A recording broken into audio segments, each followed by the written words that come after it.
Excel Techno School, Guruvayanakere, Venur. Admission open now. ದಲಿತ CM ಸ್ಥಾನಕ್ಕೆ ಈಗಂತೂ ಅವಕಾಶ ಇಲ್ಲ. ಎಲ್ಲದಕ್ಕೂ ಕಾಲವೇ ಉತ್ತರವನ್ನ ಕೊಡುತ್ತೆ. ದಲಿತ ಸಿಎಂ ಕೂಗಿನ ಬೆನ್ನಲ್ಲೇ ಸಚಿವ ಸತೀಶ್ ಜಾರಕಿಹೊಳಿ ಸ್ಟೇಟ್ಮೆಂಟ್ ಮಾಡಿದ್ದಾರೆ. ಬೆಂಗಳೂರಿನಲ್ಲಿ ಮಾಧ್ಯಮಗಳಿಗೆ ದಲಿತ ಸಿಎಂ ಸ್ಥಾನಕ್ಕೆ ಈಗಂತೂ ಅವಕಾಶ ಇಲ್ಲ, ಕಾಲ ಇದೆ, ಎಲ್ಲದಕ್ಕೂ ಉತ್ತರ ಕೊಡುತ್ತೆ ಅನ್ನೋ ಒಂದು ಮಾತನ್ನ ಹೇಳಿದ್ದಾರೆ. ಡಾಕ್ಟರ್ ಯತೀಂದ್ರ ಸಿದ್ದರಾಮಯ್ಯ ಅಹಿಂದ ನಾಯಕತ್ವ ಮುನ್ನಡೆಸ್ತಾರೆ ಎಂದಿದ್ದಾರೆ. ಸಂದರ್ಭ ನೋಡಿ ನಿರ್ಧಾರ ಅಂತ ಸಚಿವ ಸತೀಶ್ ಜಾರಕಿಹೊಳಿ ಹೇಳಿದ್ದಾರೆ ಮಾಧ್ಯಮಗಳ ಮುಂದೆ. ನ್ಯೂಸ್ ಫಸ್ಟ್ಗೆ ಸತೀಶ್ ಜಾರಕಿಹೊಳಿ ಈ ಸ್ಟೇಟ್ಮೆಂಟ್ ಅನ್ನ ಕೊಟ್ಟಿದ್ದಾರೆ.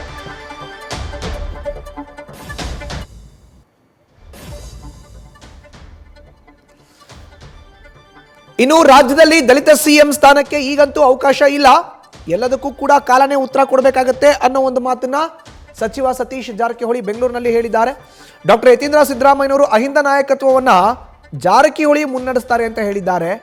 ಸಂದರ್ಭ ನೋಡಿ ನಿರ್ಧಾರವನ್ನ ತೆಗೆದುಕೊಳ್ಳಲಾಗುತ್ತೆ ಅನ್ನೋ ಒಂದು ಮಾತನ್ನ ಇವತ್ತು ಅವರು ಹೇಳಿದ್ದಾರೆ. ಇನ್ನು ಲೋಕೋಪಯೋಗಿ ಹಾಗೂ ಬೆಳಗಾವಿ ಜಿಲ್ಲಾ ಉಸ್ತುವಾರಿ ಸಚಿವ ಸತೀಶ್ ಜಾರಕಿಹೊಳಿ ಜೊತೆ ನಮ್ಮ ಪ್ರತಿನಿಧಿ ಹರೀಶ್ ಮಾತುಕತೆಯನ್ನು ನಡೆಸಿದ್ದಾರೆ. ಬನ್ನಿ ನೋಡೋಣ. ಸಚಿವ ಸತೀಶ್ ಜಾರಕಿಹೊಳಿ ಅವರು ಮುಂದಿನ ಉತ್ತರಾಧಿಕಾರಿ ಅನ್ನುವಂತಹ ಚರ್ಚೆಗಳು ಕೂಡ ದೊಡ್ಡ ಮಟ್ಟದಲ್ಲಿ ಸುದ್ದಿ ಆಗ್ತಾ ಇರುವಂಥದ್ದು. ಸ್ವತಃ ಸಿಎಂ ಸಿದ್ದರಾಮಯ್ಯವರ ಪುತ್ರ ಯತೀಂದ್ರ ಸಿದ್ದರಾಮಯ್ಯವರ ಈ ಒಂದು ಹೇಳಿಕೆ ಸಾಕಷ್ಟು ಕೂಡ ಈಗ ಕುತೂಹಲ ಕೆಡೆ ಮಾಡಿಕೊಟ್ಟಿರುವಂಥದ್ದು. ಹಾಗಾದ್ರೆ ಸತೀಶ್ ಜಾರಕಿಹೊಳಿ ಅವರು ಮುಂಬರುವ ದಿನಗಳಲ್ಲಿ ಸಿಎಂ ಗಾದಿಗೆ ನಾಯಕತ್ವದ ಭಾಗವಾಗಿ ಯಾವ ರೀತಿ ಚರ್ಚೆ ಆಗ್ತಿದೆ, ಅಥವಾ ಬಹುಶಃ ಅಹಿಂದ ವರ್ಗದ ಹಿನ್ನೆಲೆಯಲ್ಲಿ ಅವರು ಮುಂದಿನ ನಾಯಕತ್ವವ, ಸೊ ಹೀಗೆ ಒಂದಷ್ಟು ಚರ್ಚೆಗಳಾಗ್ತಿರುವಂಥದ್ದು. ಇದ್ರ ಬಗ್ಗೆ ಮಾತನಾಡೋದಕ್ಕೆ ಸ್ವತಃ ಸತೀಶ್ ಜಾರಕಿಹೊಳಿ ಅವರು ಇದ್ದಾರೆ. ಅವರ ಹತ್ರ ಒಂದಷ್ಟು ವಿಚಾರಗಳನ್ನ ಮಾತಾಡೋಣ. ಸರ್, ನೇರವಾದಂಥ ಪ್ರಶ್ನೆ, ತಾವು ಸಿಎಂ ಸಿದ್ದರಾಮಯ್ಯವರ ಮುಂದಿನ ಉತ್ತರಾಧಿಕಾರಿ ಹೌದಾ? ಹೌದು, ಕರೆಕ್ಟ್ ಹೇಳಿ. ಅವ್ರು ಹೇಳಿದ್ದು ಸಿಎಂ ಅಂತ ಏನೋ ಎಲ್ಲಿ ಉಲ್ಲೇಖ ಇಲ್ಲ. ಅದು ಅಹಿಂದ ನಾಯಕತ್ವ ಅಂತ ಹೇಳಿದ್ದಾರೆ. ಅಹಿಂದದಲ್ಲಿ ನಾವು ಸುಮಾರು ವರ್ಷದಿಂದ ಕೆಲಸ ಮಾಡ್ತಾ ಇದ್ವಿ. ಅದಕ್ಕೆ ಯಾರ ಮುಂದೆ ಆಫ್ಟರ್ ಸಿದ್ದರಾಮಯ್ಯ ಯಾರು ಬೇಕೇ ಬೇಕು. ಸೊ ಅಂತ ಈಗಾಗಲೇ ರಾಜ್ಯದಲ್ಲಿ ಚರ್ಚೆ ನಡೀತಾ ಇದೆ. ಸೊ ಅಂಥ ಸಂದರ್ಭದಲ್ಲಿ ಯತೀಂದ್ರ ಅವರು ಕೂಡ ಹೇಳಿದ್ದಾರೆ, ನಮ್ಮ ತಂದೆಯವ್ರ ನಂತರ ಅವರೇ ಸೂಕ್ತ ಅಂತ. ಅದಕ್ಕಿನ್ನೂ ಕಾಲ ಬರಬೇಕು ಹೇಳಿದ್ದಾರೆ, ಕಾಲ ಕೂಡಿ ಬರಬೇಕು. ತಾವು ಕೂಡ ಸಿಎಂ ಸಿದ್ದರಾಮಯ್ಯವ್ರ ಜೊತೆ ಹಲವು ದಶಕಗಳ ಕಾಲ ಜೊತೆಯಲ್ಲೇ ಬಂದಿರುವಂಥದ್ದು. JDS ಇಂದಲೂ ಕೂಡ ಈ ಕಾಂಗ್ರೆಸ್ಸಲ್ಲೂ ಕೂಡ ವೈಚಾರಿಕ ನೆಲೆಗಟ್ಟಲ್ಲಿ ತಮ್ಮದೇ ಆದಂಥ ಒಂದು ಕಾರ್ಯಯೋಜನೆಯನ್ನು ರೂಪಿಸ್ಕೊಂಡು ಮುಂದೂಡುತ್ತಾ ಇರುವಂಥದ್ದು.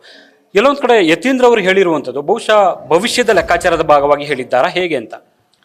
ನೋಡಿ, ಈಗ ಅವ್ರು ಹೇಳಿದ್ದಷ್ಟೇ ಟೆಂಪ್ರರಿ, ಅಂದರೆ ಅಹಿಂದ ನಾಯಕತ್ವ ವಹಿಸ್ಕೋಬೇಕಂತ ಅಷ್ಟೇ ಹೇಳಿದ್ದಾರೆ ಹೊರತಾಗಿ ಅದಕ್ಕೆ ಮತ್ತೇನು ಬೇರೆ ಸದ್ಯಕ್ಕೆ ವ್ಯಾಖ್ಯಾನ ಮಾಡೋದು ಅವಶ್ಯಕತೆ ಇಲ್ಲ. ಸೊ ಅಹಿಂದ ಅನ್ನೋದು ಒಂದು ಸಂಘಟನೆ ರಾಜ್ಯದಲ್ಲಿ ಸುಮಾರು ವರ್ಷಗಳಿಂದ ಇದೆ, 40-50 ವರ್ಷಗಳಿಂದ ಇದ್ದೇ ಇದೆ. ಅದಕ್ಕೆ ಯಾರೋ ಒಬ್ಬ ಸಾರಥಿ ಬೇಕೇ ಬೇಕು. ಆ ಹಿನ್ನೆಲೆಯಲ್ಲಿ ಹೇಳಿದ್ದಾರೆ ಅಷ್ಟೇ. ಅದನ್ನು ಹೆಚ್ಚಿಗೆ ವ್ಯಾಖ್ಯಾನ ಮಾಡೋದ್ರಲ್ಲಿ ಅರ್ಥ ಇಲ್ಲ. ತಾವು ಮುಂಬರುವ ದಿನಗಳಲ್ಲಿ ಅಹಿಂದವನ್ನ ಸಂಘಟನಾತ್ಮಕವಾಗಿ ಮುನ್ನಡೆಸ್ಕೊಂಡು ಹೋಗ್ತೀರಾ? ಈಗ ಹಿಂದೂ ಕೂಡ ಮಾಡಿದ್ವಿ, ಇವತ್ತು ಕೂಡ ಮಾಡ್ತಾ ಇದ್ವಿ, ನಾಳೆ ಕೂಡ ಅದನ್ನು ಮುಂದುವರಿಸ್ತೀವಿ. ಸೊ ಪ್ರಶ್ನೆ ಇರುವಂಥದ್ದು, DK ಶಿವಕುಮಾರ್ ಅವರು ಸಿಎಂ ಗಾದಿ ಮೇಲೆ ಕಣ್ಣನ್ನು ಇಟ್ಟಿದ್ದಾರೆ, ಸಾಕಷ್ಟು ಪ್ರಯತ್ನಗಳು ಮಾಡ್ತಿದ್ದಾರೆ, ನವೆಂಬರಲ್ಲಿ ನಾನು ಸಿಎಂ ಆಗೇ ಆಗ್ತೀನಿ ಅನ್ನುವಂಥ ಆತ್ಮವಿಶ್ವಾಸದಲ್ಲಿದ್ದಾರೆ.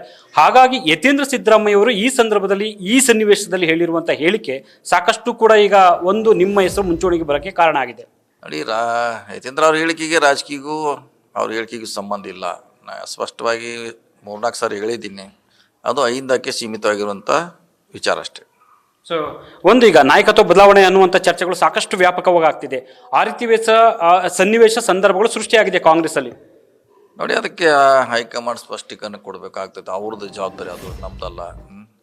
ಸೊ ಈಗ ಸಿದ್ದರಾಮಯ್ಯರು ಇದ್ದಾರೆ, ಸೊ ಅದು ಜವಾಬ್ದಾರಿ ಮುಂದುವರಿತಾರಂತ ನಮ್ಮೆಲ್ಲರ ಆಶೆ, ಇಂಗಿತ.